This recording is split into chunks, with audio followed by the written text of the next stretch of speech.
Hello दोस्तों, मैं आप लोगों को आज बीपीएससी टीआरई 4 का साइंस का क्वेश्चन बताने जा रहा हूँ। देखिए देखिए सबसे पहले मैं आप लोगों को आज बताऊंगा परमाणु संख्या और द्रव्यमान संख्या क्या होता है। मान लीजिए, देखिए परमाणु संख्या इसको बोलते हैं एटॉमिक नंबर। किसी तत्व के परमाणु के में उपस्थित प्रोटॉनों की कुल संख्या को हम परमाणु संख्या कहते हैं। देखिए परमाणु संख्या बराबर होता है प्रोटॉनों की संख्या बराबर इलेक्ट्रॉनों की संख्या।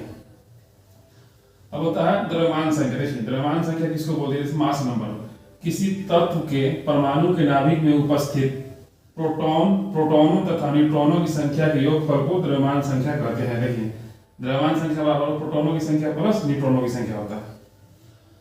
अब देखिए पहला क्या था? परमाणु संख्या। किसी तत्व के परमाणु के नाभिक में उपस्थित प्रोटॉनों की कुल संख्या को परमाणु संख्या कहते हैं। देखिए परमाणु संख्या बराबर होता है प्रोटॉनों की कुल संख्या, या उसको बोल सकते हैं इलेक्ट्रॉनों की कुल संख्या। जो परमाणु संख्या होता है वह इलेक्ट्रॉनों की संख्या बराबर प्रोटॉनों की संख्या के बराबर होता है। दूसरा होता है आपका द्रव्यमान संख्या। द्रव्यमान संख्या होता है किसी तत्व के परमाणु के नाभिक में उपस्थित प्रोटॉन तथा न्यूट्रॉनों की संख्या के योगफल को हम लोग द्रव्यमान संख्या कहते हैं। मान लीजिए इस कोई क्वेश्चन इस टाइप का दिया तो कैसे सॉल्व करेंगे। मान लीजिए इस टाइप का क्वेश्चन एग्जाम में बराबर पूछा जाता है। देखिए एक तत्व की परमाणु संख्या 12 है तो उस तत्व के परमाणु में कितने प्रोटॉन और इलेक्ट्रॉन है। देखिए इसको कैसे सॉल्व करें। देखिए परमाणु संख्या कितना है? 12 है। देखिए परमाणु संख्या को Z से डिनोट करते हैं। परमाणु संख्या कितना है? 12 है।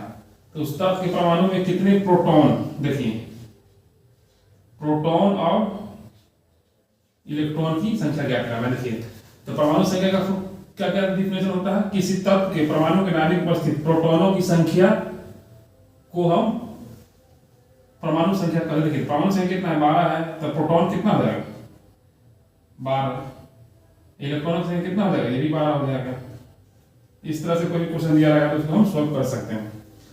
दूसरा है किसी तत्व के परमाणु के नाभिक में 11 प्रोटॉन तथा 12 न्यूट्रॉन है तो परमाणु संख्या, द्रव्यमान संख्या तथा इलेक्ट्रॉनों की संख्या ज्ञात करना है। देखिए किसी तत्व पर नाभिक में 11 प्रोटॉन है। देखिए प्रोटॉन कितना है? 11 प्रोटॉन है।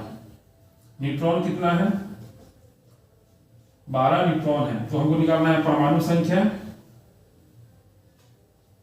परमाणु संख्या ज्ञात करना है और बोल रहा है द्रव्यमान संख्या और इलेक्ट्रॉनों की संख्या ज्ञात करना है। देखिए कैसे ज्ञात करेंगे।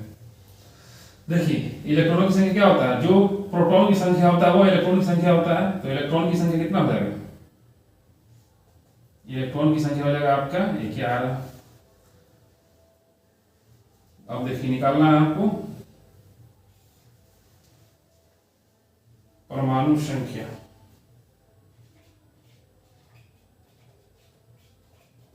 परमाणु संख्या क्या होता है? किसी तत्व के परमाणु के नाभिक में उपस्थित प्रोटॉनों की कुल संख्या को क्या बोलते हैं? परमाणु संख्या बोलते हैं। देखिए प्रोटॉन कितना 11 है तो परमाणु संख्या कितना हो जाएगा? 11। अब निकालना है द्रव्यमान संख्या। द्रव्यमान संख्या क्या फॉर्मूला क्या पता है? डिफिनेशन किसी तत्व के परमाणु के नाभिक में उपस्थित प्रोटॉन तथा न्यूट्रॉन की संख्या के योगफल को हम द्रव्यमान संख्या कहते हैं। कितना द्रव्यमान संख्या क्या होगा? प्रोटॉन प्लस न्यूट्रॉन के योगफल को द्रव्यमान संख्या कहते हैं। तो प्रोटॉन कितना है? 11। न्यूट्रॉन कितना है? 12। ऐड करें कितना हो जाएगा? ये 23। अब क्या निकालना है? इलेक्ट्रॉनों की संख्या। अब देखिए इलेक्ट्रॉनों की संख्या। इलेक्ट्रॉन की संख्या क्या होता है? जो आपका प्रोटॉन की संख्या होता है, परमाणु संख्या होता है, वही इलेक्ट्रॉन की संख्या होता है। देखिए प्रोटॉन कितना है? 11। इलेक्ट्रॉन की संख्या भी 11 हो जाएगा। इस तरह से कोई भी क्वेश्चन दिया रहेगा तो आप लोग इसे सॉल्व कर सकते हैं। अगर आप लोग इस चैनल पे नए हैं तो इसे लाइक, सब्सक्राइब और शेयर जरूर करें। मैं आप लोगों को बीपीएससी टीआरई 4 के साइंस का मैं क्वेश्चन बताऊंगा आप लोगों को। मैं बेसिक से स्टार्ट किया हूँ। आप लोग का जिन्हों का भी बेसिक अगर कमजोर है तो वो आप मेरा वीडियो देख सकते हैं। आप लोगों को पूरा बेसिक से स्टार्ट करके मैं बता रहा हूँ। ये जो क्वेश्चन है प्रोटॉन की संख्या, न्यूट्रॉन की संख्या, ये बराबर किसी भी एग्जाम में कहीं ना कहीं से ये क्वेश्चन पूछा जाता ही है। ये काफ़ी इंपॉर्टेंट क्वेश्चन है। आप लोग इसे और भी क्वेश्चन को सॉल्व कर सकते हैं।